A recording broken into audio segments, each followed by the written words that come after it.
NTPC के जो पुराने क्वेश्चंस हैं और स्पेशली कौन से क्वेश्चन इलेक्ट्रिकल, मैकेनिकल अलग अलग प्रकार के डिवाइसेस हैं जो अलग अलग चीज़ें मेजरमेंट में काम आती हैं, किस प्रकार से वो चीज़ें मापना है, चाहे ब्लड प्रेशर मापने वाली मशीनें हों और चाहे पायरोमीटर हो, ये सारी चीज़ें किस काम आती हैं वो आज की क्लास में हम लोग डिस्कस करने वाले हैं। तो जुड़ जाइए फटाफट, जो लोग हमारे साथ लाइव जुड़े हुए हैं वो क्लास को शेयर कर दीजिए और अलग अलग ग्रुप में आप इस क्लास को शेयर करेंगे तो ज़्यादा से ज़्यादा लोगों को फ़ायदा मिलेगा। और इनफैक्ट जितने ज़्यादा स्टूडेंट होंगे उतना ज़्यादा क्वेरीज होंगी और जितने ज़्यादा क्वेरीज होंगी उतने ही ज़्यादा आप लोगों के जो प्रॉब्लम है उनका सोल्यूशन आप लोगों को मिल पाएगा।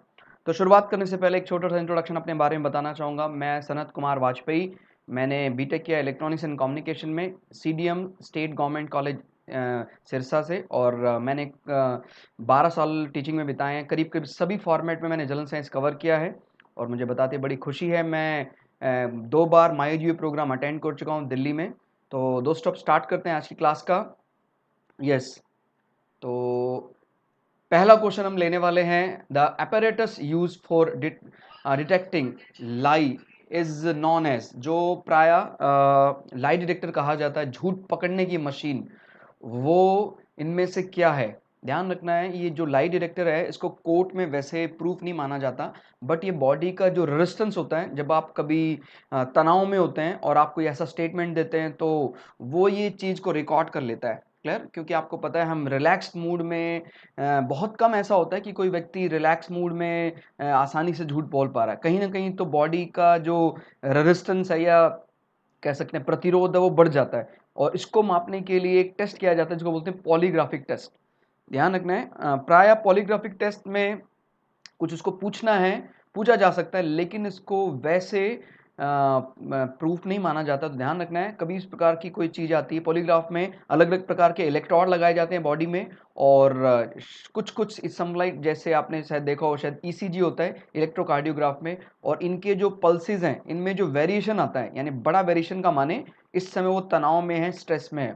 तो कोई टिपिकल क्वेश्चन है उनको पूछा जा रहा है, अगर उसका ये पल्सेस बढ़ता है इसका माने वो व्यक्ति झूठ बोल रहा है या सच बोल रहा है। तो ध्यान रखना, आप लोगों को कभी भी एग्जाम में आपको आ जाए, हमने हिंदी में भी लिखा हुआ है तो आप लोग सभी ध्यान रखना है, कभी अगर आपको ये समझ में ना आए वो क्या बोलना चाह रहा है तो आप इसको हिंदी में भी देख सकते हैं। क्लियर? झूठ का पता लगाने वाला यंत्र पॉलीग्राफिक टेस्ट बोलते हैं, आपने न्यूज वगैरह में भी सुना होगा, पॉलीग्राफ तैयार किया जाता है। तो नेक्स्ट क्वेश्चन क्या आ रहा है अभी?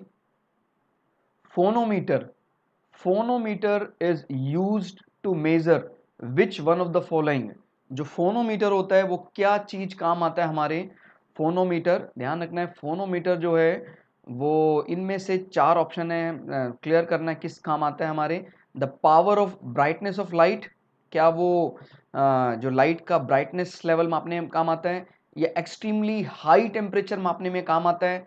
And C option is frequency of electromagnetic wave के लिए काम आता है। And fourth is atmospheric humidity. Clear? तो ध्यान रखना है, कभी भी फोनोमीटर की बात होती है तो नॉर्मली इससे आपको कुछ कुछ तो आइडिया हो रहा होगा।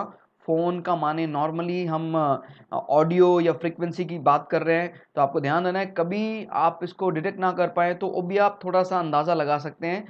Every thought has a frequency, और इन फ्रीक्वेंसीज को मापने के लिए ही फोनोमीटर इस्तेमाल किया जाता है। ध्यान रखना है, फ्रीक्वेंसी ऑफ इलेक्ट्रोमैग्नेटिक वेव्स, चाहे हमें नॉर्मली ये ऑडिबल हो या ना हो, तो फोनोमीटर इनकी फ्रीक्वेंसी को भांप लेता है और इसके लिए वो इस्तेमाल करता है, उन मैग्नेटिक वेव्स के जरिए एक इलेक्ट्रिसिटी पैदा करता है और एक पर्टिकुलर इम्पिडेंस वैल्यू से पता लग जाता है कि इसकी क्या फ्रीक्वेंसी हो सकती है। बिकॉज आप लोगों को पता होगा frequency is directly proportional to energy, यानी अगर फ्रीक्वेंसी कम आ रहा है तो उस फोनोमीटर में जो एनर्जी इंड्यूस्ड होगा वो भी काफ़ी कम होगा, और फ्रीक्वेंसी ज़्यादा आ रहा है तो एनर्जी इंड्यूस्ड भी ज़्यादा होगा। तो आप लोगों को याद रखना है, कभी भी एग्जाम में आपको आ जाए फोनोमीटर। क्लियर? हालांकि आपको एक्सप्लेनेशन के बारे में वो नहीं पूछेगा, आरआरबी एनटीपीसी बिल्कुल नहीं पूछेगा। इसका एक्सप्लेनेशन तो जो हाई लेवल के और एग्जाम होते हैं, स्पेशली जो रिलेट करते हैं कोई इंजीनियरिंग बैकग्राउंड के, उसको ये पूछता है, बट आपको सिंपली पूछ रहा है कि फोनोमीटर जो है वो किस काम आता है। कुछ कुछ आइडिया, कुछ क्वेश्चन ऐसे हैं जो हमने नहीं पढ़े फिर भी हम गैसेस लगा सकते हैं। तो ध्यान रखना, फ्रीक्वेंसी का माने होता है number of cycle completed in 1 second. जैसे हम कहते हैं 1 सेकेंड हमने टाइम ले लिया, जैसे अगर हम यहाँ देखें तो 1 सेकेंड का ये स्लॉट है, अगर कोई सिग्नल, ध्यान से जितने लोग भी हमारे साथ लाइव जुड़े हैं सभी लोगों का स्वागत है। आप लोगों को कोई भी डाउट है फ्रीक्वेंसी, वेवलेंथ, एनर्जी में, आप हमारे साथ लाइव चैट में जुड़े और आप अपना क्वेश्चन रखें, उसका जवाब मैं आपको बिल्कुल दूंगा। तो ये फ्रीक्वेंसी का मैं आपको बता रहा था, व्हाट इज फ्रीक्वेंसी। जैसे 1 सेकंड का टाइम है और कोई वेव फॉर्म या कोई सिग्नल 1 सेकंड में 1 साइकिल कंप्लीट करता है, उसको बोलते हैं 1 हर्ट्ज फ्रीक्वेंसी। याद रखना है, कोई सिग्नल 1 सेकंड में एक पूरा कंप्लीट साइकिल बना रहे हैं तो उसको बोलेंगे 1 हर्ट्ज फ्रीक्वेंसी। अगर हम चाहते हैं कि इसका फ्रीक्वेंसी बढ़ जाए तो देखिए टाइम तो उतना ही रहेगा 1 सेकंड, बट अभी क्या है, साइकिल जो है नंबर बढ़ जाएगा, 1, क्लियर, और ये 2, तो इसका फ्रीक्वेंसी कितना हो गया, 2 हर्ट्ज। और आपको साफ दिख रहा है यहां पर इतना पोर्शन करीब करीब खाली पड़ा था और जैसे जैसे फ्रीक्वेंसी बढ़ रही है ये पोर्शन बढ़ने लग जाता है। तो आप लोगों को याद रखना है frequency is directly proportional to energy. And what is wavelength, यहां वेवलेंथ भी हम समझ लेते हैं। एक वेव जब बनता है, कोई भी सिग्नल, आइदर साउंड है एंड लाइट है, रेडियो वेव्स, कोई भी है, जब कोई एक कंप्लीट साइकिल बनाता है उसका एक वेव जो डिस्टेंस ट्रेवल करता है उसको बोलते हैं वेवलेंथ। ये वेवलेंथ है और आप देख रहे हैं यहां पर वेवलेंथ ज्यादा है और अगर यहां पर मापे वेवलेंथ, यहां वेवलेंथ काफी कम है। तो आप ध्यान रखना, जब कभी भी आप लोगों को एग्जाम में क्वेश्चन आ जाए वेवलेंथ और फ्रीक्वेंसी का क्या संबंध होगा, हिंदी में जिसको बोलते हैं तरंग दैर्ध्य, तरंग दैर्ध्य और आवृत्ति का क्या संबंध होगा, क्लियर हो गया। तो ये जो बोल रहा है आवृत्ति, ये दोनों एक दूसरे के इनवर्सली प्रोपोर्शनल होते हैं। आप देख भी रहे होगे डायग्राम में, यहां वेवलेंथ ज्यादा है बट यहां फ्रीक्वेंसी कम है, और यहां वेवलेंथ कम है और फ्रीक्वेंसी इस सिग्नल की ज्यादा है। तो आप लोगों को याद रखना है फ्रीक्वेंसी इज, यानी मोटी मोटी बात क्या है, सो बात की एक बात क्या है जो हमने पूरे डिस्कस किया अभी, frequency is directly proportional to energy and frequency is inversely proportional to wavelength. तो हम यहां से एक चीज और भी निकाल सकते हैं कि एनर्जी अगर किसी सिग्नल की पूछ रहा है तो एनर्जी अगर ज्यादा होगी तो वेवलेंथ कम होगा, क्लियर हो गया। तो आप लोगों को ध्यान करना, यह स्वागत है आपका विजय प्रजापति, आपका स्वागत है। तो कभी भी आप लोगों को एग्जाम में आ जाए कोई भी सिग्नल का फ्रीक्वेंसी मापना है तो आपको फोनोमीटर इस्तेमाल करना है, क्लियर। ऑप्शन नंबर सी इसका सही आंसर हो जाएगा, यस। अब है question number 3, which one of the following is not correctly based. ध्यान रखना है, हमें कई बार हम ये पजल कर देता है कि वो करेक्टली मैच पूछ रहा है या नॉट पूछ रहा है। तो यहां पर नॉट लगा हुआ है, आप इसको हिंदी में भी देख सकते हैं, निम्नलिखित में से कौन सुमेलित नहीं है या मैच नहीं कर रहा है। तो इस क्वेश्चन को वैसे हमें सीखने का बहुत फायदा होता है यहाँ पर, बट एग्जाम में इस क्वेश्चन पर आपको ज्यादा समय नहीं देना है। यानी अगर आप कुछ ज्यादा समय लग रहा है तो आप इन क्वेश्चन को अवॉइड करना चाहिए, क्लियर। तो आपको ध्यान रखना, अगर इसमें से आपको 2 या 3 ऑप्शन करेक्ट मिल रहे हैं तो उसको करो। और आपको लग रहा है, बिकॉज आप देख रहे हैं इसमें एक दिक्कत क्या होती है कि आपको 4 क्वेश्चन अटेम्प्ट करने पड़ते हैं बट आपको नंबर वही मिलेगा सेम। तो थोड़ा सा इन क्वेश्चन में थोड़ा सा सावधान रहना चाहिए। तो मैंने ये क्वेश्चन काफी डाले हैं ताकि आप लोगों को ये अभ्यास करवा सकूं इनका और आपको आइडिया हो सके। तो हालांकि यहाँ पर आपको सीधा सीधा अगर ये पता है कि कौन से जैसे डिवाइस का इस्तेमाल कहाँ हो रहा है तो फिर आपको ज़्यादा समय नहीं लगने वाला है। जैसे मैनोमीटर, ध्यान देना, कभी भी ये वर्ड आ जाए मैनो, इसको अपने दिमाग में बसा लो, मैनो इसका मतलब ही होगा कोई ना कोई प्रेशर से रिलेटेड मशीन होगी, क्लियर हो गया। मैनो, बैरो, ये वर्ड प्रेशर, तो ये करेक्ट हो जाएगा, क्लियर हो गया, मैनोमीटर। एंड कार्बोरेटर कभी भी बात आती है ये इंटरनल कंबशन इंजन के लिए होता है, बिल्कुल सही है, यहां पर भी क्लियर हो गया। गाड़ी के अंदर या कोई भी वाहन है उसके अंदर कार्बोरेटर की बात आती है तो उसका जो कंबशन इंजन है अंदर वो कार्बोरेटर होता है, और कई बार कार्बोरेटर बहुत ज्यादा गर्म हो जाता है। और क्वेश्चन नंबर सी है कार्डियोग्राफ। ध्यान रखना कभी भी ये वर्ड आ जाए इससे काफी क्वेश्चन बनते हैं। कार्डियो, कार्डियो का मतलब यहां पर है related with, because it is not English word, it is Greek word, and cardio का मतलब होता है हार्ट रिलेटेड, दिल से संबंधित, या आप इसको कह सकते हैं पंपिंग सिस्टम रिलेट करता है जो। तो कोई भी आपको कुछ ऐसी चीज आ रही है जहां पर आपकी हार्ट की मूवमेंट, आपके ब्लड सर्कुलेशन, पंपिंग सिस्टम, या कोई डॉक्टर ऐसा है जो हार्ट स्पेशलिस्ट है तो उसको बोलेंगे हम वो कार्डियोलॉजिस्ट है। आपने अगर सुना हो ईसीजी, जब कभी भी किसी को अटैक संभावना बनती है, अटैक आ जाता है, हार्ट अटैक, तो उसका ईसीजी किया जाता है, इलेक्ट्रोकार्डियोग्राफी। ध्यान रखना है इलेक्ट्रोकार्डियोग्राफी, या डिवाइस का नाम है इलेक्ट्रोकार्डियोग्राम, तो आपको ध्यान रखना है कभी भी कार्डियक शब्द आ जाए, कार्डियक अटैक, तो कार्डियक माने रिलेटेड विथ हार्ट एक्टिविटी, तो ये भी सही हो जाएगा आपका हार्ट मूवमेंट के बारे में। एंड जो सिस्मोमीटर है, ध्यान रखना ये कर्वेचर ऑफ सरफेस पर काम नहीं करता है। क्लियर हो गया? तो सिस्मोमीटर किस काम आता है? ये जो अर्थक्वेक जब आता है, भूकंप आता है, भूकंप की एक्टिविटी को मापने में काम आता है। याद होना है सिस्मोमीटर, और इसी से जो ग्राफ बनता है उसको बोलते हैं सिस्मोग्राफ। जैसे अगर ये ग्राफ में कुछ ऐसी फ्लक्चुएशन आई है सिस्मोग्राफ में या सिस्मोमीटर में, इसका माने इस पर्टिकुलर टाइम स्लॉट पर भूकंप आया है। क्लियर? और इस पर जैसे स्केल होता है, जैसे मान लीजिए ये 4 है, ये 5 है, तो कह रहा है कि भूकंप आया 5 से थोड़ा सा ज़्यादा तो नुकसान हुआ होगा। अगर कह रहा है भूकंप आया 4 से कम तो नुकसान नहीं हुआ होगा। और अगर भूकंप आया है 8 या 8 से ज़्यादा तो तबाही है। 8 का मतलब हो जाता है कि कोई, मतलब मैं आपको सिर्फ समझाने के लिए दृष्टि से बता रहा हूँ कि किसी पुराने शहर में अगर 8 भूकंप आता है तो मिसाल के तौर पर, भगवान कभी ना करे ऐसा हो, अगर ऐसा होता है तो पुरानी दिल्ली जैसा एरिया है वो समतल हो जाएगा, उसके लिए बच पाना बहुत मुश्किल हो जाएगा। तो आप लोगों को ध्यान रखना है सिस्मोग्राफी, सिस्मोमीटर, ये सब अर्थक्वेक के एक्टिविटी को नोट करने के लिए होता है। तो आप लोगों को ये बात याद रखनी है। क्लियर? सिस्मो, तो यहाँ पर ये वाला ऑप्शन मैच नहीं कर रहा है, कर्वेचर ऑफ सरफेस। क्लियर हो गया? तो आंसर क्या हो जाएगा यहाँ पर? ऑप्शन नंबर डी इसका आंसर हो जाएगा। क्लियर? नेक्स्ट क्वेश्चन पर चलते हैं। क्वेश्चन नंबर 4 क्या कहता है? From the codes given below the list, आपको ये कुछ कोड गिवन है एंड आपको इसमें मैच करने होंगे। कई बार हम समझ नहीं पाते वो क्या कह रहा है, तो आपको खुद आइडेंटिफाई करने होंगे जो कोड गिवन है ये मैच करने की बात कर रहा है। क्लियर? तो इसके बारे में हम थोड़ा डिटेल भी जान लेंगे। और क्या किस, देखिए अर्थक्वेक अभी मैंने बताया था आपको, आई थिंक आप लोग जितने भी जुड़े हैं आप लोगों को क्लियर हो गया होगा। भूकंप को किस लिए का क्या मापेंगे, किस में मापेंगे भूकंप को? ये मापेंगे हम सिस्मोग्राफ में। क्लियर? तो ए का 2 हो जाएगा।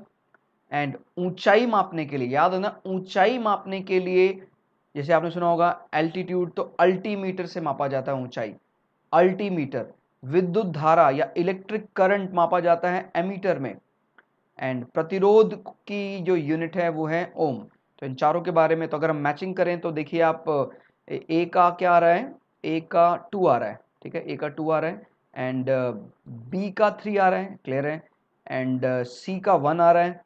एंड डी का 4 आ रहा है। क्लियर? तो इनके बारे में थोड़ा सा आपको आइडिया दूं तो ध्यान रखना है, अर्थक्वेक के बारे में मैंने आपको बता दिया। ऊंचाई, क्लियर हो गया? आप अगर कभी भी ऊंचाई पर जाते हैं तो ऊंचाई के साथ साथ कई एक्टिविटी बदलती रहती हैं, और वो ऊंचाई को मापने के लिए अल्टीमीटर का इस्तेमाल किया जाता है। और हालांकि आजकल हमारे मोबाइल फ़ोन में कई प्रकार के मैग्नेटिक सेंसर हैं जो बिना अल्टीमीटर के भी हमें सीधा ऊंचाई बता देते हैं। बट उसके लिए आपको जीपीएस एज वेल एज आपका नेट फैसिलिटी होना ज़रूरी है। और आपको पता है कई पहाड़ों में नेट फैसिलिटी नहीं होते, तो फिर हमें अल्टीमीटर डिवाइस का इस्तेमाल करना पड़ता है। एंड बात आती है इलेक्ट्रिकल करंट की। करंट को मापने के लिए डिवाइस होता है एम मीटर। याद रखना है आपको, करंट को मापने की यूनिट होती है एम्पियर। कंफ्यूज नहीं होना आप लोगों को, ध्यान रखना, करंट को मापने की यूनिट इसको ए से रिप्रेजेंट करते हैं, और करंट को मापने का डिवाइस होगा एम मीटर। हमारे घर में करंट, वोल्टेज, पावर, एनर्जी सभी चीजें, बट फंडामेंटल यूनिट या सुपरस्टार कौन है? करंट। करंट ही है जो खाना पका सकता है, और करंट ही है जो हमें पका सकता है, मतलब हमारी जान ले सकता है। तो कभी भी कुछ ऐसा बात आ जाए कि व्यक्ति की जान जाने के लिए भी क्या रिस्पॉन्सिबल है? Current responsible. और नॉर्मली हमारे घर में जो सब सर्किट लगे होते हैं, छोटे वाले जो 3 पिन प्लग लगे होते हैं विदाउट पावर प्लग, तो ये 5 एम्पियर तक बर्दाश्त कर सकते हैं। क्लियर हो गया? इसके ऊपर अगर लगाएंगे तो क्या हो जाएगा? ये ब्लैक, काला हो जाएगा, जल जाएगा मतलब। और जो हमारे बड़े पावर सर्किट होते हैं ये 15 एम्पियर तक बर्दाश्त कर सकते हैं। ध्यान रखना है, 5 एम्पियर तक अगर आपको करंट लगा फिर भी आपको एक रीटेक या चांस मिल सकता है, लेकिन अगर 15 एम्पियर करंट लगा तो भयंकर करंट लगा है, जान बचने का कोई चांस नहीं है। तो हम करंट से ही तय कर पाते हैं कि वो व्यक्ति को जानलेवा करंट लगा होगा या नहीं लगा होगा। तो देख रहे हैं आप 220 वोल्ट आ रही है सबके घर में, बट कई बार जान पर बन आती है या जान चली जाती है। इसका कारण ही यही है कि करंट की वैल्यू ज्यादा हो जाती है। ठीक हो गया? एंड प्रतिरोध का माने क्या होता है? अपोजिशन किसी भी मेटल में, कोई भी मटेरियल में जब करंट फ्लो करता है तो उसकी वो प्रॉपर्टी जो उस करंट को बहने से रोकती है, ध्यान रखना है, वो प्रॉपर्टी जो करंट को बहने से रोकती है उसका नाम है प्रतिरोध या रेजिस्टेंस। नाम से क्लियर है, प्रतिरोध यानी ये खुद से एक रुकावट पैदा कर रहा है। It is same like human friction. जैसे हाईवे पर एक कार चल रही है और हाईवे की टेंडेंसी क्या पैदा करती है, फ्रिक्शन पैदा करती है, तो वेयर एंड टियर ज्यादा होगा, गाड़ी के टायर घिसेंगे, गर्म होंगे। तो अगर इस रोड की प्रॉपर्टी ऐसी है कि इसको ज्यादा रोक रहा है, अपोजिशन ज्यादा ऑफर्ड कर रहा है, हम ये कहेंगे रोड का फ्रिक्शन ज्यादा है, या कहेंगे हम रोड का रेजिस्टेंस ज्यादा है, या कहेंगे रोड का प्रतिरोध ज्यादा है। मेरी बात समझ में आ गई होगी। सिमिलरली किसी तार में अगर इलेक्ट्रॉन बह रहा है और अगर वो तार जैसे लोहे का है एंड वो तार कोई घटिया क्वालिटी का है, मिक्स्ड कोई अलॉय है, अलग अलग धातुएं मिली हुई हैं, तो हम कहेंगे कि उसका क्या ज्यादा है, उसका फ्रिक्शन ज्यादा है फॉर इलेक्ट्रॉन्स, फॉर करंट। हम उसको कहेंगे उसका रेजिस्टेंस ज्यादा है, हम कहेंगे उसका प्रतिरोध ज्यादा है। लेकिन अगर कोई जबरदस्त तार है तांबे का या सिल्वर यानी चांदी का, तो इलेक्ट्रॉन के लिए वो बढ़िया एक्सप्रेस हाईवे की तरह काम करेगा। तो ध्यान रखना है, इसको प्रतिरोध को मापा जाता है ओम में, एक साइंटिस्ट के नाम पर, जिसने आपने पढ़ा होगा, ओम्स लॉ आपकी 10th क्लास में था। यस, मोनिका चौधरी स्वागत है आपका। तो आपका कोई भी डाउट हो आप बिल्कुल एनी टाइम आप पूछ सकते हैं। कोई भी आपको प्रश्न आपका मन में आ रहा है तो बिल्कुल आप पूछिए, आपके उस क्वेश्चन का हल हम यहाँ जरूर करेंगे। तो आपको ध्यान रखना है कि इससे रिलेटेड कोई भी ये जो हमने यहाँ पर अभी तक हमने कवर किए हैं, अभी तक हमने प्रीवियस के 4 अभी क्वेश्चन यहाँ कवर किए हैं, और हमारा आज की स्पेशल क्लास जो है वो अलग अलग डिवाइसेस के ऊपर है, जैसे सिस्मोग्राफ है, अल्टीमीटर है, वो हमने स्पेशली आज डिवाइसेस के जो प्रीवियस एग्जाम के क्वेश्चन है वो लिए हैं। तो इस प्रकार से हम अलग अलग टॉपिक कवर कर रहे हैं। तो आप जितने भी स्टूडेंट जुड़े हैं टाइमली हर दिन आप जुड़े हैं क्लास में, ताकि आपके अलग अलग फिजिक्स पहले खत्म करेंगे, फिर हम बायोलॉजी खत्म करेंगे, फिर हम केमिस्ट्री खत्म करेंगे, और केमिस्ट्री में भी अलग अलग टॉपिक पर क्वेश्चन चलाएंगे, ताकि आपको वो टॉपिक भी समझ में आए, वो प्रीवियस ईयर क्वेश्चन है आरआरबी का कैसे अटेम्प्ट करना है वो बात भी समझ में आए। क्लियर हो गया? तो इसका आंसर हमें मिल गया था, ऑप्शन नंबर ए इसका आंसर है। क्लियर हो गया? नेक्स्ट क्वेश्चन आ रहा है अभी, सोनार इज मोस्टली यूज्ड बाय, सोनार अगर आपने सुना हो, इस पर भी कई घुमा फिरा कर कई बार क्वेश्चन आ जाते हैं। एंड सोनार आप लोग अगर जो आप लोग जुड़े हमारे साथ, अगर कहनी कोई गेस लगाना चाहे लगा सकते हैं। क्या लगता है आप लोगों को सोनार कौन इस्तेमाल करते हैं? क्या एस्ट्रोनॉट, क्या अंतरिक्ष यात्री इस्तेमाल करते हैं सोनार? और क्या डॉक्टर्स इस्तेमाल करते हैं सोनार? क्या इंजीनियर्स, जैसे कल इंडियन इंजीनियर्स डे भी था, तो क्या लगता है आपको इंजीनियर्स इस्तेमाल करते हैं? ध्यान रखना, 15 सितंबर को भारत का अभियंता दिवस मनाया जाता है। क्लियर? तो कल था, तो आप लोगों को belated happy engineers day. And क्या इसमें डी नेविगेटर्स, तो किसके लिए होता है? क्लियर? अंतरिक्ष यात्रियों के लिए, डॉक्टरों के लिए, इंजीनियर्स के लिए, या नौ संचालकों के लिए? तो आप लोगों को क्या लग रहा है? Any idea, any gases? ध्यान रखना है, इसका फुल फॉर्म पहले पता होना चाहिए, तब आप लोग शायद और बढ़िया कर पाएंगे। ध्यान रखना है, ये साउंड में एसओ इकट्ठा पढ़ा जाता है। क्लियर हो गया? एसओ यानी फुल फॉर्म इसका क्या बनता है? Sound navigation and ranging. ध्यान रखना है, हो सकता है आगे इस पर और भी क्वेश्चन है, तो इसलिए एकदम पक्का कर लेना टॉपिक को। साउंड से नेविगेट करना, तो यहां पर पूछ ही रहे हैं नेविगेटर्स, नेविगेशन एंड रेंजिंग, यानी अगर हमें इसका फुल फॉर्म पता है तो फिर हम एकदम सही गेस मार सकते हैं। आंसर इसका डी है, नेविगेटर्स। बट सोनार के बारे में क्या क्या प्रश्न आए हुए हैं या आ सकते हैं वो हमें एकदम क्लियर करना पड़ेगा। आप लोगों को याद रखना है, कोई भी कभी बात करे पानी में, अगर वो बात करता है, यानी स्पेशली साउंड वेव्स को प्रोपगेट करने के लिए कोई ना कोई मैटर चाहिए, कोई ना कोई सब्सटेंस चाहिए। और साउंड वेव जैसे सॉलिड में बढ़िया चलता है, लिक्विड में बढ़िया चलता है, गैस में भी चलता है, बट ये वैक्यूम में नहीं चल सकता, यानी निर्वात में ये नहीं चल सकता। तो कभी भी आप लोगों को आ जाए सोनार कहाँ बढ़िया काम करेगा, आपको अलग अलग दे दे, सॉलिड में बढ़िया काम करेगा, यानी डेंसिटी जिसकी ज्यादा वहां बढ़िया काम करेगा। निर्वात में सोनार काम नहीं कर सकता, यानी इसका तो कोई चांस ही नहीं है। एस्ट्रोनॉट तो चाहकर भी कुछ आइडेंटिफाई करना चाहे नहीं कर सकते। इंजीनियर्स तो चलो कहीं ना कहीं इस्तेमाल कर सकते हैं, डॉक्टर्स भी इस्तेमाल कर सकते हैं, बट स्पेशली ये आपको नेविगेशन में हेल्प करता है, तो नेविगेटर ही इसका सबसे रेलेवेंट आंसर है। अभी बात हो रही है कि नेविगेशन एंड रेंजिंग में और क्या क्या प्रश्न आ सकते हैं। कोई चीज ऐसे कुछ आपको पूछ ले सबमरीन्स के लिए, सबमरीन्स को नेविगेट करने के लिए पूछ ले, सबमरीन्स को एक दूसरे को ढूंढना है तो भी सोनार इस्तेमाल करेंगे। कोई चीज पानी में डूबी हुई है उसका पता लगाने के लिए भी हम सोनार का इस्तेमाल कर सकते हैं। आप लोगों को याद रखना है, इस पर कम से कम 15-20 टाइप के अलग अलग क्वेश्चन बन सकते हैं, तो आप लोगों को ये उसका फुल फॉर्म पता होना चाहिए, पानी से रिलेटेड बात पता होना चाहिए, और सोनार वैक्यूम में काम नहीं करेगा। एंड हाँ, कुछ एनिमल के बारे में भी सोनार पर क्वेश्चन आया कि कौन से एनिमल एक सोनार की तरह अपना शिकार पकड़ते हैं। आप लोगों को ध्यान रखना है, स्पेशली बैट। क्लियर हो गया? बैट जो होता है, चमगादड़, आपको पता होगा ये चमगादड़ एक उड़ने वाला मैमल माना जाता है, यानी स्तनपायी जीव माना जाता है जो अपने बच्चों को दूध पिलाता है, और ये अंडे नहीं देता, ये बच्चे देता है। आप लोगों को याद रखना है, चमगादड़ को आप पक्षी नहीं मानेंगे, तो कई मामले में इस पर क्वेश्चन भिन्न हो जाते हैं। जैसे नॉर्मल हम पढ़ते हैं तो हम ये जानते हैं कि जैसे हमारा जो दिल है, हमारा दिल में, हमारे ह्यूमन हार्ट में 4 चैम्बर होते हैं, और हम मैमल कैटेगरी माने जाते हैं, तो बैट के हार्ट में भी 4 चैम्बर होते हैं। बट लेकिन जो अगर बर्ड्स की बात करें, पक्षियों की बात करें, पक्षियों को 3 ही कोष्ठक होते हैं। तो ध्यान रखना है, पक्षियों को सिर्फ 3 खाने होते हैं, 3 ही चैम्बर होते हैं।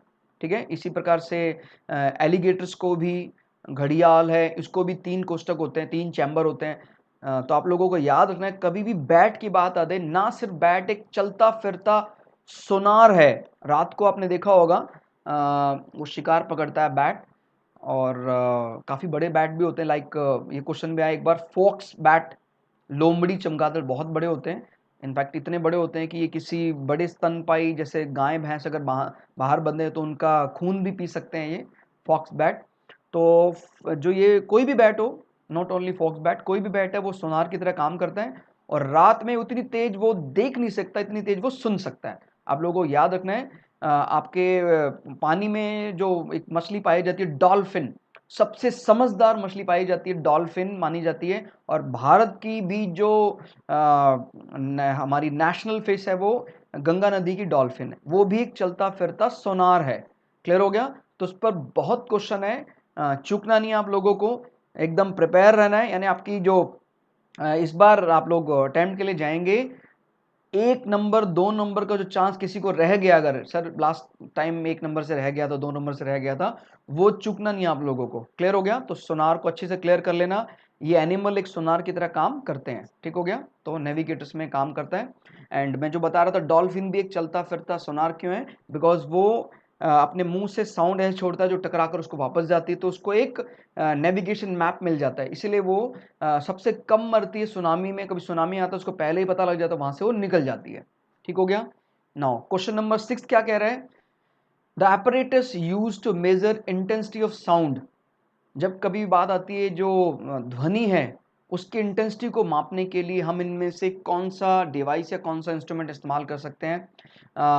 क्या वो क्रोनोमीटर है, क्या वो एनमीमीटर है? क्लियर हो गया? एंड ऑडियो फोन है या ऑडियो मीटर है? आप लोगों को याद रखना है, कभी भी बात करेगा इंटेंसिटी ऑफ साउंड के लिए तो ऑडियो मीटर होगा, ना कि ऑडियो फोन होगा। ठीक हो गया? ऑडियो मीटर आपको नॉर्मली भी वैसे याद रखना है, मेजरमेंट के लिए ज्यादातर ये शब्द मीटर का प्रयोग करेगा। ठीक हो गया? फोन का इस्तेमाल नहीं करेगा। तो इसका आंसर हो जाएगा option number D. Clear? Question number 7 क्या कह रहा है, which one of the following is not correctly matched. इन में से कौन सा करेक्टली मैच नहीं कर रहा? क्लियर? इनमें से कौन सा पेयर करेक्टली मैच करता नहीं दिख रहा? एनेमोमीटर, ये आपने सुना हो, शायद देखा भी हो किसी ने। एनेमोमीटर क्या होता है, जब कभी हवा चल रही होती है इस प्रकार से, जैसे आपने देखा हो, ये ऐसे 2 या 3 इस प्रकार से लगे होते हैं, हवा जब चलती है तो ये घूमता है। क्लियर? और तो इसका माने ये हवा की रफ्तार मापने में काम आता है, और जब घूमेगा तो इसके मार पे काउंट कर लेंगे। तो ये वाइंड स्पीड या हवा की रफ्तार मापने में काम आता है, सही है।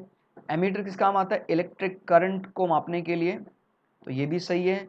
एंड टैकोमीटर प्रेशर डिफरेंस मापने का काम आता है, इसमें डाउट लग रहा है। Clear? And fourth is pyrometer, high temperature, ये एकदम सही है। ध्यान रखना है, तो ये सही है, ये सही है, ये सही है। डाउट में कौन सा है? टैकोमीटर। वैसे टैकोमीटर में यहाँ पर ई होना चाहिए था। ध्यान रखना है, कभी भी बात आए टैकोमीटर जो होता है ये आरपीएम का मापने काम आता है, यानी जैसे कोई मोटर घूम रही है, ठीक है, मोटर घूम रही है तो उसकी रफ्तार मापनी है, रोटेशंस पर मिनट्स में मापा जाता है। तो प्रेशर डिफरेंस के लिए ही नहीं इस्तेमाल किया जाता है। जब कभी भी चेंज इन प्रेशर मापना हो तो मैंने आपको बताया था प्रेशर चेंज को मापने के लिए हम बैरोमीटर इस्तेमाल करते हैं। क्लियर हो गया? तो ये ही वो हो जाएगा। बाकी आपको पता है एमीटर करंट मापता है। एंड पायरोमीटर किस काम आता है? What is this pyrometer? Pyrometer actually ये जो जहाँ हाई टेम्परेचर लिखा है इसका मतलब ये कि हम ऑब्जेक्ट को छू कर उसकी हॉटनेस को नहीं माप सकते।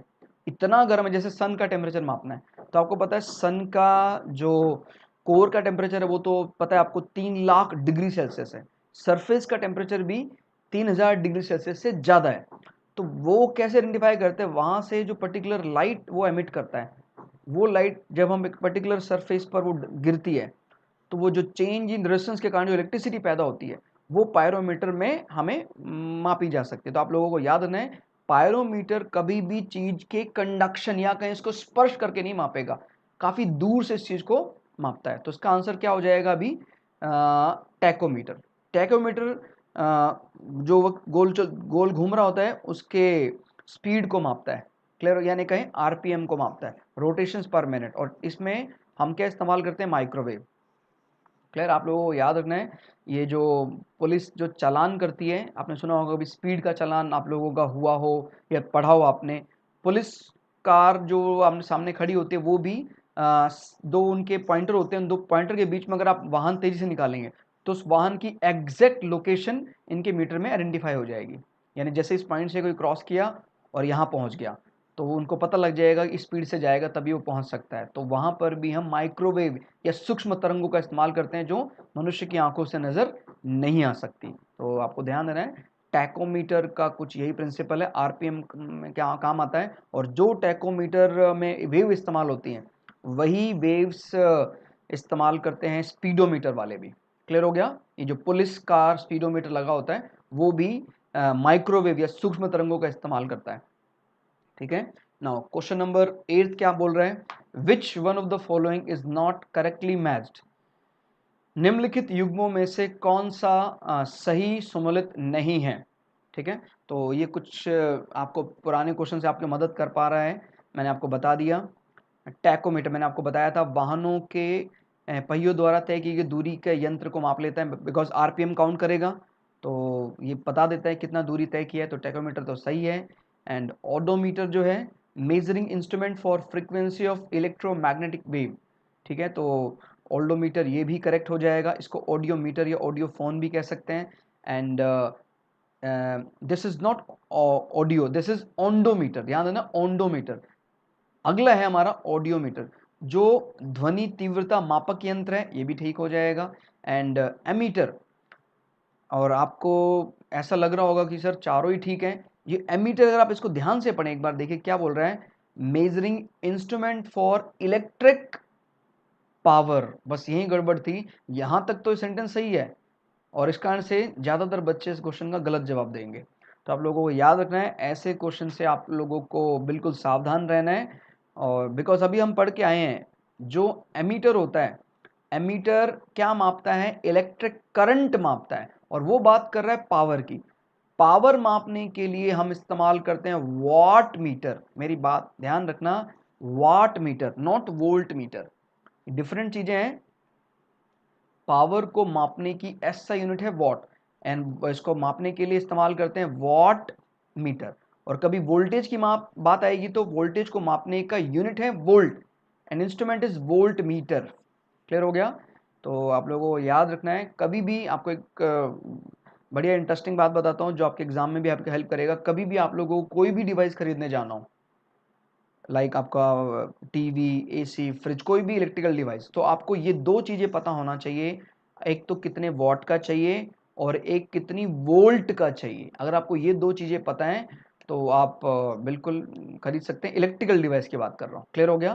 जैसे आपको एसी खरीदना है, ट्रांसफार्मर खरीदना है। यदि ट्रांसफार्मर खरीदने चले गए, हमें पता ही नहीं कितने लोड का ट्रांसफार्मर खरीदना है, तो आपको पता होना चाहिए कि वो आपको 5 kVA का transfer, this KV is for watt, K means 1000, मैंने आपको लास्ट क्लास में बताया था के मीन्स 1000, तो यानी 5000 वॉट का जो ट्रांसफार्मर आप लेने गए हैं वो 5 केवीए कहा जाता है। ठीक हो गया। आपके घर के बाहर जो ट्रांसफार्मर लगे हैं वो जब लगाए जाते हैं, रिपेयर किए जाते हैं, तो आपने कभी पढ़ा हो या आपके मीटर के बिल में आपने पढ़ा हो कभी, जैसे आपके घर का लोड इस प्रकार से लिखा है 4 केवीए, ऐसे करके एक पर्टिकुलर एरिया में मान लीजिए 100 घर हैं, और इसी प्रकार से अगर हम देखें तो ऑन एन एवरेज करीबन अगर 4 का लोड मान लें तो करीबन वो 500 केवीए का ट्रांसफार्मर लगा होगा। क्लियर हो गया। तो ध्यान रखना है इस प्रकार की बातें। तो इसका आंसर आप लोगों को पता लगा। आंसर क्या है इसका? डी, जो बिल्कुल नहीं लग रहा था बट आंसर यही है। ज़्यादातर लोग हो रहा है यार ये तो मेरे को कुछ ओल्डोमीटर ही लग रहा है। ध्यान देना, ओल्डोमीटर विद्युत चुंबकीय तरंगों की फ्रीक्वेंसी मापने में काम आता है। ठीक हो गया। And question number 9, question number 9 क्या बोलता है? The liquid used in simple barometer, साधारण बैरोमीटर में कौन सा द्रव उपयोग में लिया जाता है? तो ऑप्शन आप पढ़िए क्या बोल रहे हैं। जल हो सकता है क्या, एंड पारा या मरकरी हो सकता है, एल्कोहल, एंड उपरोक्त सभी। तो उपरोक्त सभी तो नहीं होने वाला है। और आप अपनी थोड़ी बहुत साधारण ज्ञान से आप इतना भी जान सकते होंगे कि बैरोमीटर में पानी भरने का मतलब ही नहीं है। मतलब ये सामान्य बुद्धि से जान सकते हैं कारण, बिकॉज बैरोमीटर प्रेशर कभी कम हो रहा है, ज़्यादा हो रहा है, टेम्परेचर कम हो रहा है, ज़्यादा हो रहा है, तो उसका पानी भी जमने का डर है, तो ये दो तो नहीं हो सकते हैं। अभी बात आती है अल्कोहल एंड मरकरी में। तो ध्यान रखना है हमें कोई भी measuring, not only in barometer, कोई भी, जैसे बैरोमीटर आपने देखा हो या पढ़ा हो, कुछ इस प्रकार का दिखता है। एक साइड से सील होता है ये, दूसरी साइड से ओपन होता है, और यहाँ से एयर जाकर प्रेशर लगाती है। तो वो ऐसा होना चाहिए कि वो बिल्कुल भी, जो लिक्विड इसके अंदर भरा है वो बिल्कुल भी दीवारों पर या कांच पे यहाँ चिपके ना। क्लियर? यानी इसके अंदर बिल्कुल भी एडहेसिव ना हो। क्लियर? यानी आसंजक बल ना लगाए। अगर एडहेसिव हो जाएगा तो फिर ये तो मूव ही नहीं कर पाएगा। तो ये प्रॉपर्टी होती है सिर्फ और सिर्फ मरकरी में। अल्कोहल भी एडहेसिव है, वाटर भी एडहेसिव है। तो ध्यान रखना आप लोगों को, नॉट ओनली इन बैरोमीटर, कोई भी डिवाइस हो तो वहां पारा इस्तेमाल होता है, और पारे पर भी कई अलग अलग प्रकार के प्रश्न पूछे गए हैं या पूछे जा सकते हैं। क्या प्रश्न पूछे गए? जैसे कभी आपको एग्जाम में आ जाए मरकरी का या पारे का फ्रीजिंग पॉइंट, इसके कई विशेष कारण है, इसके लिए भी बैरोमीटर में इसको इस्तेमाल करते हैं। ये -39 डिग्री पर जाकर जमता है। यानी आप इसको बहुत आसानी से लद्दाख लेह में भी इस्तेमाल कर सकते हैं, बिकॉज रूम में तो -39 नहीं होगा, आप लोगों को पता है। अगर लद्दाख में इतनी ठंड पड़ भी रही है तभी भी हम रूम में बड़ी आसानी से -10 या -15 मैनेज कर पाएंगे। तो आप समझ सकते हैं कि -39 इसका फ्रीजिंग पॉइंट है, यानी इसके नीचे जाकर पारा जमेगा। और ख़ास बात क्या है, ये काफ़ी शाइनिंग मेटल है और रूम टेम्परेचर पर ये लिक्विड रहता है। तो क्वेश्चन आपको ये भी आ सकता है कि metal at liquid state in room temperature, तो वो क्या है? मरकरी, पारा। और क्वेश्चन क्या बनते हैं इसके? अगर पारे को हाईली कंप्रेस कर दिया जाए, बहुत कंप्रेस कर दिया जाए हाई प्रेशर पर, तो ये कन्वर्ट हो जाता है सॉलिड स्टेट में, और सॉलिड मरकरी का नाम होता है, सॉलिड मरकरी इज कॉल्ड, ध्यान रखना है, क्विकसिल्वर। क्विकसिल्वर, तुरंत तैयार चांदी किसे कहते हैं? सॉलिड मरकरी को। ठीक है। और इसको हम अपनी देसी भाषा में या हिंदी में क्या नाम दे देते हैं? पारद। कभी आपने सुना हो कई प्रकार के गहने, ऑर्नामेंट बनाने में पारद काम आता है। स्पेशली पारद शिवलिंग के बारे में शायद आपने सुना हो, पारद की मूर्तियां बनती हैं कुछ कुछ क्योंकि इसका ऐसा भ्रम होता है जैसे ये चांदी है, बट ये चांदी नहीं। आप लोगों को याद है ना? तो मरकरी इस प्रकार के ऑर्नामेंट्स एंड स्टैचू बनाने में भी, कई प्रकार की विशेष मूर्तियां बनाने में काम आता है। क्लियर हो गया? ध्यान रखना, पारा। और ये मेजरिंग डिवाइसेस करीब करीब सभी में भरा जाता है, चाहे थर्मामीटर हो, स्पिग्नोमीटर हो, बैरोमीटर हो, सभी जगह क्या भरा जा रहा है? मरकरी या पारा। क्वेश्चन नंबर 10 क्या बोल रहे हैं? The density of milk can be obtained by the use of. आपको अगर दूध की डेंसिटी या कहीं घनत्व निकालना है तो आप किस में माप सकते हैं? क्या वो हाइड्रोमीटर होगा, क्या वो ब्यूटेरीमीटर होगा, क्या वो लैक्टोमीटर होगा, क्या वो थर्मामीटर होगा? ध्यान है ना, हाइड्रोमीटर नहीं हो सकता। ये नॉर्मल किसी चीज़ की डेंसिटी मापने का काम आता है, लेकिन मिल्क की नहीं। एंड ब्यूटेरीमीटर भी नहीं हो सकता है। फिर हो गया, ये फ्लो के काम आता है, फ्लो मेजरमेंट में काम आता है। एंड लैक्टोमीटर आपके दिमाग में कहीं खनक रहा होगा, लैक्टोमीटर। एंड थर्मोमीटर तो आप जानते ही हैं, बुखार वगैरह में, हालांकि मैं ऐसे कोई आपको बद्दुआ नहीं दे रहा हूँ, बट क्योंकि बात चल रही है काफ़ी ज़्यादा, तो आप बच के रहें। तो ध्यान रखना, थर्मोमीटर तो आपने बहुत सुना होगा, हमको नहीं हुआ तो हमारे पड़ोसी को किसी को बुखार तो हुआ होगा, तो आपने सुना होगा थर्मोमीटर, जो आपके शरीर का तापमान मापने का काम आता है। या वैसे भी वायुमंडल का तापमान, या वैसे गैसेस बढ़ रही हैं तो उसका तापमान मापने में काम आता है थर्मोमीटर। तो लैक्टोमीटर ही सस्पेक्टेड है यहाँ पर, और यही आंसर होगा इसका। ध्यान रखना है, दूध में कभी भी ऐसा क्वेश्चन आ जाए, इस लाइन से हमारे 4 क्वेश्चन बन रहे हैं। एक तो डिवाइस का नाम कौन सा है? लैक्टोमीटर, ये आपको तो समझ में आ गया। दूसरा, अभी बात अगर आपको आ जाए कि दूध में कौन सा एसिड होता है, इसी से बनेगा लैक्टिक एसिड। ठीक है, दूध में कौन सा एसिड होगा। नाउ थर्ड वन इज, दूध को दही में कन्वर्ट करने वाला बैक्टीरिया, लैक्टोबैसिलस। ध्यान रखना है, बैक्टीरिया, यूजफुल बैक्टीरिया। लैक्टोबैसिलस ना सिर्फ दही बनाने में काम आता है, बल्कि हमारे इंटेस्टाइन में भी होता है, जो ई कोलाई बैक्टीरिया के साथ मल बनाने में हमारी मदद करता है। यानी जिन लोगों को पाचन में दिक्कत है, उनको वो लैक्टोबैसिलस यानी दही का उपयोग करना चाहिए, उनका पाचन ठीक हो जाएगा। और फोर्थ इसमें क्या है, ये कभी आपने पढ़ा हो, एथलीट पर कोई क्वेश्चन, एथलीट है कोई भी, या कोई जिम वगैरह जाता है कोई भी, यानी कोई भी जो ज़्यादा मस्कुलर एक्टिविटी कर रहा है, एक दिन उसने एक्टिविटी की, अगले दिन वो नहीं करी, तो उसकी बॉडी में बहुत पेन हो रहा है। तो कभी क्वेश्चन ऐसा आ जाए कि किसी धावक को किस एसिड के जमने के कारण बॉडी में भयंकर पेन होता है, वो होता है लैक्टिक एसिड के कारण। ठीक है, इनकम्प्लीट कंबशन ऑफ ग्लूकोज। अगर ग्लूकोज ऐसी जगह बर्न हो रहा है जहां पर ऑक्सीजन की कमी है, तो क्या बनेगा? वो लैक्टिक एसिड। क्लियर हो गया, लैक्टिक एसिड। और लैक्टिक एसिड अगर बनेगा तो बॉडी में पेन होगा, बॉडी में दर्द होगा। तो आप लोगों को ध्यान रखना है, lactic acid, not lacto acid, lactic acid. ठीक हो गया, तो ये हमारी बॉडी में पेन हो तो हमें पता लग जाता है कि हमने कल जोश जोश में ज़्यादा भार उठा लिया, अब हमें धीरे धीरे एक्सरसाइज करनी चाहिए। ठीक हो गया, तो answer lactometer. Now 11th question is, relative humidity is measured by, वायुमंडल की सापेक्ष आर्द्रता नापी जाती है। तो ये आपको याद होना है, आर्द्रता क्या शब्द है? आर्द्रता का माने ह्यूमिडिटी, और ह्यूमिडिटी कई प्रकार से हम इस छुपे रुस्तम को नहीं कई बार हम आइडेंटिफाई कर पाते हैं। हम खाली टेम्परेचर को, कई बार जैसे गर्मियाँ बढ़ती हैं तो हम खाली ऐसे ही हमें लगता है कि शायद टेम्परेचर हाई होने से ही गर्मी बढ़ती होगी, लेकिन ये भी एक मेजर रोल प्ले है जो इस गर्मी को और भयावह बनाता है। तो किसी एरिया में ह्यूमिडिटी कम है, ज़्यादा है, तो वो तय किससे होता है? एक डिवाइस का नाम है हाईग्रोमीटर। ध्यान रखना, हाईग्रोमीटर। हाइड्रोमीटर तो नॉर्मल डेंसिटी के काम आता है, इलेक्ट्रोमीटर अभी हमने पढ़ लिया। एंड पोटेंशियोमीटर पोटेंशियल डिफरेंस या पोटेंशियल या वोल्टेज के लिए काम आता है। एंड इसको आप ईएमएफ भी कह सकते हैं। तो इसका आंसर अभी क्या हो जाएगा? हाईग्रोमीटर।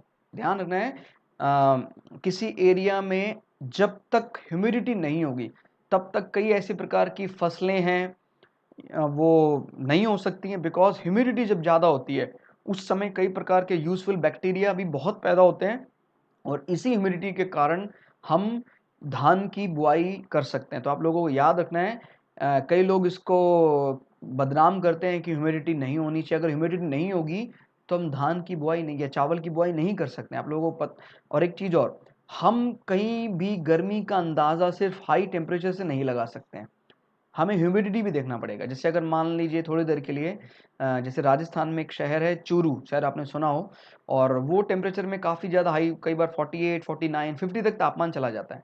अगर हम चूरू को कंपेयर करते हैं, कोई ह्यूमिड ले लेते हैं सिटी, लाइक साउथ में हम चेन्नई को ले लेते हैं। क्लियर, चेन्नई, चेन्नई का तापमान अभी हम मान लेते हैं 39 डिग्री सेल्सियस, एंड चूरू का 48 डिग्री सेल्सियस। तो अगर आपको कहें कि भाई अगस्त का महीना चल रहा है, तो किस एरिया में आपको भयंकर गर्मी लगने वाली है? ध्यान रखना है, answer will B Chennai, because यहाँ पर ग्रीन हाउस इफेक्ट बहुत ज़्यादा होगा, और ग्रीन हाउस इफेक्ट अगर ज़्यादा होगा तो टेम्परेचर कम होने के बाद भी, क्योंकि ये हीट को ज़्यादा लॉक करती है, humidity means water vapours heat को ज़्यादा देर तक अपने पास पोजेस कर सकते हैं, और अगर हीट को ज़्यादा पोजेस करके रखेंगे तो रात को भी चैन नहीं मिलेगा, नींद नहीं आने वाली है, जल्दी मौसम ठंडा नहीं होगा। चूरू में तो क्या है, दिन में तापमान 48 था, और जैसे ही रात 10-11 बजे तापमान तुरंत गिर जाता है, तो ज़्यादा गर्मी। और कई जगह तो ऐसा भी है, जैसलमेर में सुबह में आपको बहुत ज़्यादा गर्मी थी, और शाम को आपको रजाई ओढ़नी पड़ी। तो ध्यान देना है, बिकॉज राजस्थान के ज़्यादातर एरिया क्या है, ड्राई हैं, और ड्राई एरिया में ग्रीन हाउस इफेक्ट नहीं होता है, और ग्रीन हाउस इफेक्ट को बढ़ाने के लिए क्या चाहिए, ह्यूमिडिटी चाहिए। तो आप लोगों को ये बात ध्यान नहीं है, इस ह्यूमिडिटी को मापने के लिए हाईग्रोमीटर इस्तेमाल किया जाता है। हाईग्रोमीटर, मैं दोबारा रिपीट कर रहा हूँ, ये क्वेश्चन कई बार पूछा गया है। अगर आपको कभी ये आ जाए डेंसिटी देन हाइड्रोमीटर, एंड कभी अगर आपको आ जाए ह्यूमिडिटी देन हाईग्रोमीटर, एक हाइड्रो है, एक हाईग्रो है। नाउ क्वेश्चन नंबर 12 क्या पूछ रहा है, which one of the following is correctly matched, इनमें से कौन सा करेक्टली मैच है? ध्यान देना, कौन सा करेक्टली मैच है। तो पहला क्या बोल रहा है, थर्मो रजिस्टर, यानी अगर हम हीट चेंज करेंगे तो रेजिस्टेंस चेंज हो जाएगा, तो कुछ कुछ इलेक्ट्रिकल प्रॉपर्टी है, बिल्कुल ये सही है। एंड कैपेसिटर जो है ये थर्मोमीटर में तो नहीं होता है।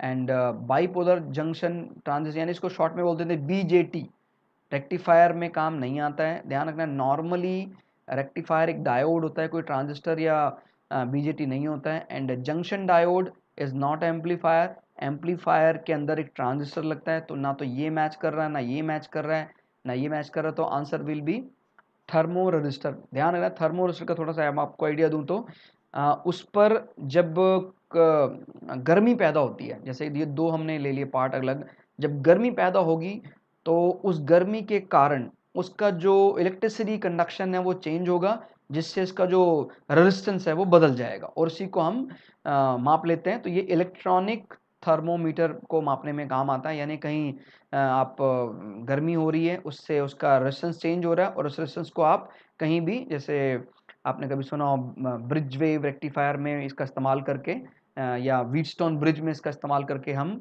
क्या माप सकते हैं, हीट माप सकते हैं। क्लियर हो गया, थर्मो रजिस्टर यानी टेम्परेचर के चेंज होने से किसी चीज का रेजिस्टेंस चेंज होना, और वही रेजिस्टेंस जितना ज्यादा चेंज होगा उतना ही ज्यादा टेम्परेचर होगा। तो इलेक्ट्रॉनिक थर्मोमीटर में इसका उपयोग किया जाता है। Now next question, question number 13 क्या बोल रहा है, match list 1 with list 2 and select the correct answer from the codes given below the list. तो आपको इसमें ये जो मैच करना है और उसके बाद बताना होगा कि कौन सा मैच करेगा। तो जरा देखते हैं क्या बोल रहा है, स्टेथोस्कोप। क्लियर, आपने कभी डॉक्टर को कान में लगाए देखा होगा, वो आला होता है उसके पास, साधारण भाषा में बोलते हैं डॉक्टर का आला। क्लियर हो गया, डॉक्टर का आला, वो हमारे हार्ट एक्टिव या कहें हमारे दिल की धड़कनों को सुनता है। वो it is a type of एक नेचुरल एम्पलीफायर कह सकते हैं आप इसको। तो वो क्या सुनता है, हृदय की ध्वनि सुनने में काम आता है, तो सही है वो।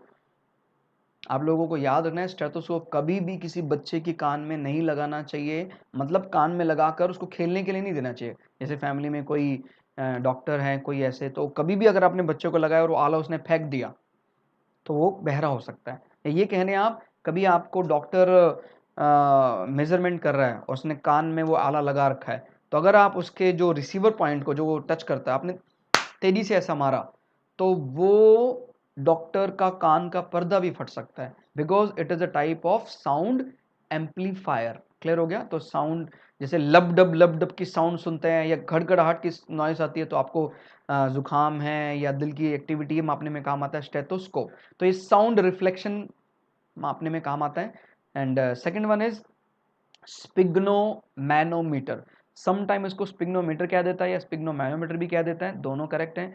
ये किस काम आता है, ये आपका रक्तचाप या ब्लड प्रेशर मापने के काम आता है। ध्यान रखना है, कभी आपने देखा हो डॉक्टर कभी यहाँ पट्टा बांध देता है और उसके बाद पहले प्रेशर बढ़ाता है और उसके बाद वो एक पर्टिकुलर पॉइंट पर जब पारा पहुंचता है उसको रिलीज करता है, तो वो एक 2 जगह वो रुकता है।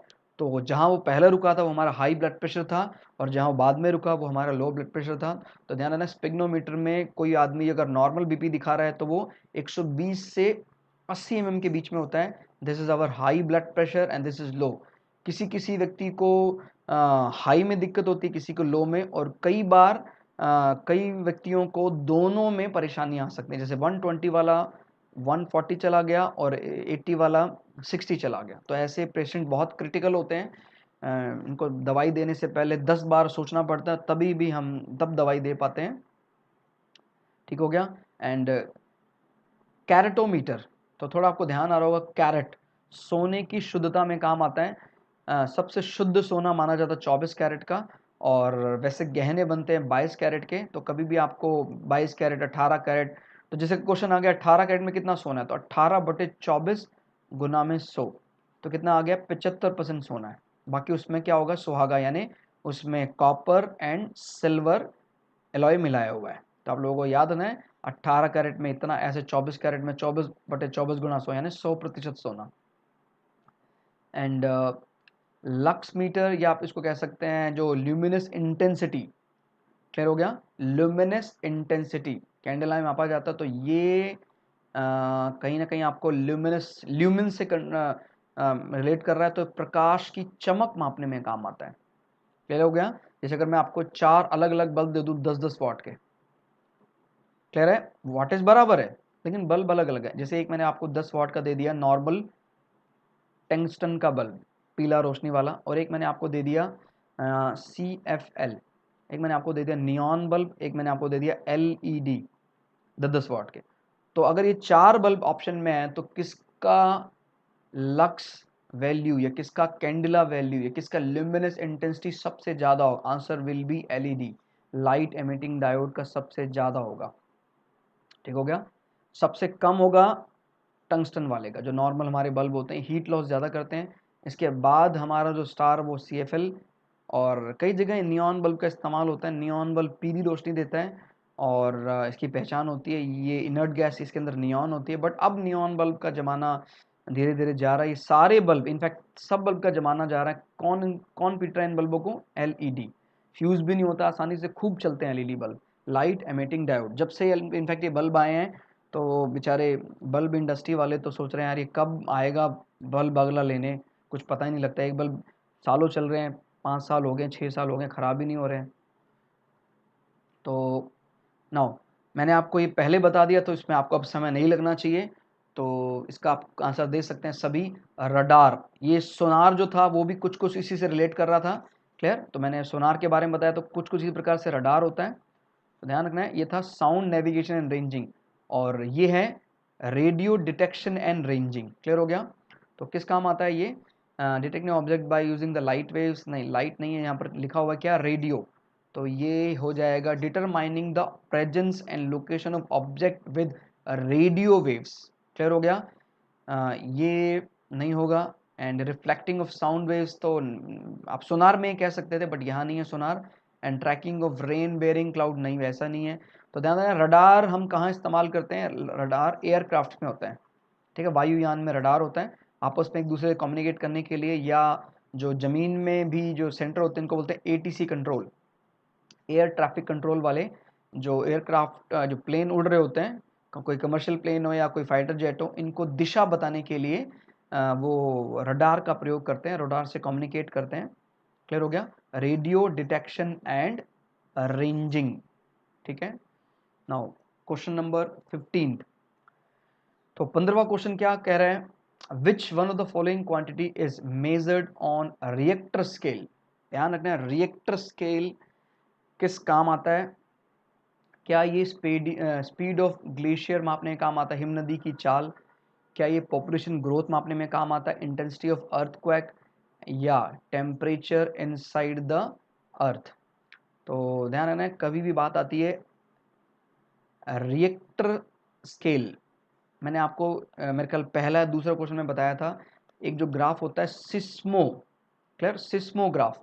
सिस्मोग्राफ में भूकंप को नोट किया जाता है, और वो कौन से डिवाइस के जरिए ऐसा कर रहा है या कौन से स्केल के जरिए ऐसा कर रहा है, स्केल का नाम होगा रिएक्टर स्केल। आप लोगों को याद रखना है, कभी भी कहेगा ग्राफ जो बनता है सिस्मोग्राफ अर्थक्वेक के लिए बनता है, वो कौन से स्केल में बनता है, उसको मापने की यूनिट क्या है, रिएक्टर स्केल। सिस्मोग्राफ जो बन रहा है उसको मापने की इकाई रिएक्टर स्केल है। तो आंसर विल बी भूकंप की तीव्रता। ठीक हो गया। और मैंने आपको बताया जैसे भूकंप की तीव्रता 0 से 4 के बीच में है तो नुकसान नहीं होगा, प्राय नहीं होता है नुकसान 4 तक। अगर भूकंप की तीव्रता बढ़ रही है 4 के ऊपर, 5 से 8 के बीच में नुकसान बहुत ज़्यादा होता है। आप समझ सकते हैं 8 का माने जमीन समतल, और कहीं भूकंप 9 आ रहा है तो मुश्किल ही है कोई वहाँ बचा होगा। ठीक है, तो अभी तक 9 तक ही हमने धरती पर भूकंप को सहा या ऑब्जर्व किया है। जैसे पीछे करीबन 3 से 4 साल पहले जो भूकंप आया था नेपाल में, उसकी तीव्रता थी 7.9। क्लियर, तो लमसम वो 8 के बराबर था। तो जहाँ पर सड़कें फट गई थी, बीच में कई फुट गहरी खाई बन गई थी, तो वो 7.9 की तीव्रता थी। तब अंदाजा लगा सकते हैं कि रिक्टर स्केल पर 8 की तीव्रता तो भयंकर तबाही ला सकती है। यस, क्वेश्चन नंबर 16 क्या बोल रहा है, which one of the following devices is use to cool the engine of vehicle. तो इनमें से कौन सा डिवाइस है जो किसी वाहन का ठंडा करने में काम आता है। तो क्या वो पॉलीग्राफ है, पॉलीग्राफ मैंने बताया ये झूठ पकड़ने की मशीन होती है। क्या वो टरबाइन होता है, टरबाइन में आपको पता होगा it is a simple a mechanical fan, एक पंखे का नाम है जिस पर आप या तो भाप गिराएं या पानी गिराएं तो वो घूमेगा, और जब ये घूमेगा तो इसके साथ में एक हमने क्या लगा रखी है, शाफ्ट या रॉड, ये भी घूमेगी। और इस शाफ्ट के दूसरे साइड पर हमने कोई परमानेंट मैग्नेट लगा रखी है, और ये मैग्नेट भी घूमेगा, और इस मैग्नेट के चारों तरफ क्या है, ये सोलेनॉइड कॉपर वायर्स। और जब ये चुंबक घूमेगा, when there is change in magnetic field there will be electric field, तो क्या पैदा होगा, करंट पैदा होगा। तो टरबाइन तो इलेक्ट्रिसिटी वाले डिवाइसेस में काम आता है। एंड रेडिएटर कुछ कुछ लग रहा है, एंड क्वाड्रेंट भी नहीं इस्तेमाल होता है वहाँ पर। तो ध्यान रखना है ये जो रेडिएटर, यहाँ ये कोई डिवाइस का नाम नहीं है, ध्यान रखना है रेडिएटर नॉर्मली नाम से क्लियर है, रेडिएट करना यानी उसको फैलाना या छोड़ना, रेडिएट करना, रेडिएशन जैसे होती हैं। तो उसके अंदर कार में जो इस प्रकार की स्पेस होती है वो नॉर्मली उसको कूल करने में काम आता है। याद रखना है नॉट ओनली इन कार, कोई भी electronic device, electrical device, mechanical device में इस प्रकार की शेप जो होती हैं वहाँ पर एयर अलाउ होती हैं, यानी काफ़ी बड़े कॉन्टैक्ट एरिया में जो हवा है वो जा सकती है और इंजन को या कोई भी डिवाइस को ठंडा करने में काम आती है। तो कभी भी कोई कहे हीट सिंक की शेप ऐसी होती है, और इसी प्रकार की कुछ शेप इंजन में इस्तेमाल होती है, इसको बोलते हैं रेडिएटर, जो ठंडा करने में काम आता है। तो answer will be option C. ठीक है, नाउ क्वेश्चन नंबर 17 क्या बोल रहा है, ball bearings are used in bicycle cars etcetera because. तो बॉल बेयरिंग क्यों इस्तेमाल होता है, बॉल बेयरिंग एक एंटी फ्रिक्शन एजेंट है, फ्रिक्शन को कम करने में काम आता है। और अगर आपको याद आ रहा हो किस प्रकार से दिखता था ये, जैसे ये दो इस प्रकार की ये एक के ऊपर एक गोल बैक इसके ऊपर लगे हैं कवर, उनके बीच में ये बॉल्स होती हैं, गोलियां होती हैं। तो ये रेजिस्टेंस को या कहीं फ्रिक्शन को मिनिमाइज कर देती हैं। देख रहे हैं आप कॉन्टेक्ट एरिया बहुत ही कम यहाँ लग रहा है ये बिल्कुल, इस कारण से कि बिकॉज फ्रिक्शन की डेफिनेशन ये होती है अगर हम कॉन्टेक्ट ही नहीं कर रहे हैं तो फ्रिक्शन क्या होगा। तो जो पूरी लेयर, जैसे अगर कोई स्लाइडर है, कोई मारुति वैन का दरवाजा है या घर का कोई दरवाजा स्लाइडर है, या कोई जैसे बोल रहा है बाईसाइकिल का चक्का है, बैलगाड़ी का चक्का है, सभी में आजकल बेरिंग का इस्तेमाल करने लगे हैं। तो वो कैसे फ्रिक्शन को कम कर देता है, तो इसमें आप देखिए प्रभावी क्षेत्र बढ़ाता है, अपने बढ़ा तो नहीं रहा है, हाँ ये इसका option number C, effective area of contact between wheel and axle is reduced. तो जो इसका ये धुरी है और उसके ऊपर जो ये दूसरा प्लेट है, इन दोनों के बीच में जो सीधा कॉन्टेक्ट करना चाहिए था वो कॉन्टेक्ट एरिया आप देख रहे हैं पॉइंट कॉन्टेक्ट में आ गया है। सिर्फ ये 1 2 3 4 5 6, ये सिर्फ 6 डॉट्स में ही कॉन्टेक्ट करेगा, तो फ्रिक्शन बहुत ही ज़्यादा कम हो जाता है। तो बॉल बेरिंग एक एंटी फ्रिक्शन एजेंट है। ठीक हो गया, ऑप्शन नंबर सी।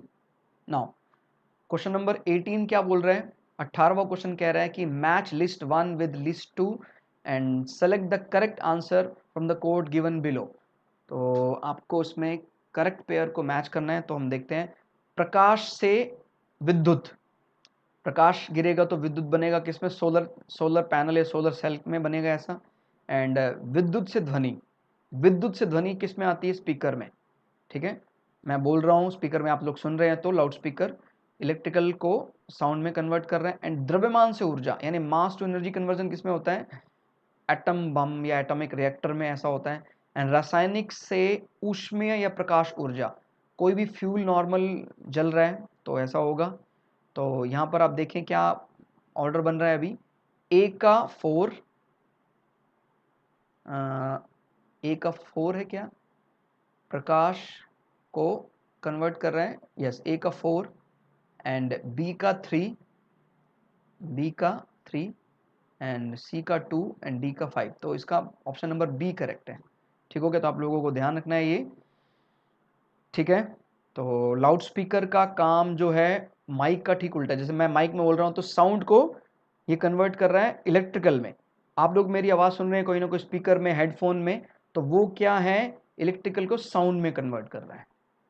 क्वेश्चन नंबर 19 बहुत सिंपल सा है, बस यहाँ ये पता होना चाहिए 3D जो टेलीविजन है या 3D कंसेप्ट है सबसे पहले कौन से देश में इस्तेमाल हुआ। तो आप में से ज़्यादातर लोग ये जान रहे होंगे, या अपना एक साधारण एक IQ होता है इंटेलिजेंस के, उस आधार पर मान सकते हैं अमेरिका। वैसे अमेरिका नाम का कोई भी देश नहीं, याद रखना है। सही मायने में क्वेश्चन गलत है, टेक्निकली रॉन्ग है, यहाँ होना चाहिए था क्या, USA, United states of America. America is a super continent, ठीक है। अमेरिका में उत्तर अमेरिका और दक्षिण अमेरिका 2 महाद्वीप है, और इन महाद्वीपों में न जाने कितने देश हैं। तो देश का नाम होगा USA, United states of America. तो आंसर विल बी USA और अमेरिका। नाउ 20th क्वेश्चन क्या बोल रहा है, 20वां क्वेश्चन, सूची 1 को सूची 2 के साथ सुमेल कीजिए तथा नीचे दिए गए कूट का प्रयोग करके सही उत्तर चुनिए। तो आप लोगों को ये मैच करना है और बताना है कि कौन सा ऑर्डर सही होगा। तो शुष्क बर्फ, शुष्क बर्फ जिसको ड्राई आइस बोलते हैं, क्या होता है, वो होता है सॉलिड कार्बन डाइऑक्साइड। बड़ी हैरान परेशान करने वाली बात है, कार्बन डाइऑक्साइड गैस का नेचर गर्म होता है, बट इसको हाईली कंप्रेस करके ठंडा कर दें तो दुनिया में इससे ठंडा कुछ नहीं है। फिर CO2 जो अगर ड्राई आइस के रूप में है तो करीब करीब ये -200 डिग्री सेल्सियस तक इसका तापमान गिर सकता है। एंड इसी प्रकार से जीन थेरेपी काम आती है, जीनोम थेरेपी, अगर हमारे कुछ जो सेल हैं उनको पुनर्जीवित करने में काम आ रहा है तो ये इसमें काम आएगा, ठीक है। एंड क्रायोनिक्स, क्रायोनिक्स में क्या होता है, क्रायोनिक्स में हम सॉरी जमन में नहीं, सॉरी पुनर not, this is not correct, इसका आंसर, इसको फिर से देखिए, शुष्क बर्फ में आपका आ जाएगा आपका। एंड जीन थेरेपी जो है, ध्यान है ना, जीन थेरेपी में क्या होगा, आपके रक्त रोगों का उपचार होगा, क्लियर है, जिसमें कोई ना कोई सेल डिस्ट्रॉय उसको दोबारा से जनाएंगे। यहाँ पर कुछ ऐसा वर्ड मिला पुनर्जीवित, बट आगे ये जमन यानी फ्रीजिंग की बात हो रही है, और जहां वर्ड आएगा फ्रीजिंग वहां आपको ये ध्यान रखना है क्रायोनिक्स। कभी भी ऐसी कोई बात आ जाए क्रायोनिक्स या क्रायोजेनिक्स, क्रायोजेनिक का मतलब जहां कहीं ना कहीं जमाने की या मिनिमम टेम्परेचर की बात हो रही है। जैसे क्रायोजेनिक इंजन किसमें लगता है, सैटेलाइट्स में, उसका मतलब होता है which works on minimum temperature. And fourth one is cobalt 60, एक एलिमेंट है जो क्या पैदा करता है, गामा रेडिएशंस या गामा रेस पैदा करता है, और ये कैंसर को क्योर करने में काम आता है। याद रखना कैंसर होगा भी सबसे पहले इसी प्रकार की रेस से, जैसे गामा रेज, एक्स रेस के ज़्यादा शरीर पे गिरने से। लेकिन अगर प्राइमरी स्टेज में किसी को कैंसर है, पता लग जाता है, ठीक करने के लिए भी क्या इस्तेमाल करेंगे, गामा रेज इस्तेमाल करेंगे। तो इसका आंसर क्या हो जाएगा, फिर मिलान कीजिए, ए का क्या है 3, ए का 3 एंड बी का क्या है 4 है, यस बी का 4 है, एंड सी का 2 है एंड डी का 1। तो answer will be option number C. इसी प्रकार से आप यहाँ भी मैच कर सकते हैं, क्लियर। तो दोस्तों आज की इस क्लास में इतना ही, मिलते हैं अगली क्लास में, जहाँ भी हम बढ़िया टॉपिक लेकर आएंगे अगली क्लास में भी इसी प्रकार का कोई।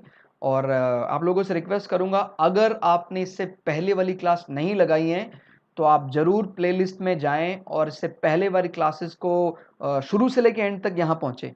बिकॉज कई बार कुछ टॉपिक ऐसे होते हैं जो डिपेंडेंट्स होते हैं, यानी पहले वाला टॉपिक अगर आपने नहीं देखा है तो हो सकता है नेक्स्ट क्लास आपको कम समझ में आए, समझ में तो आ रहा होगा बट कम समझ में आ रहा है।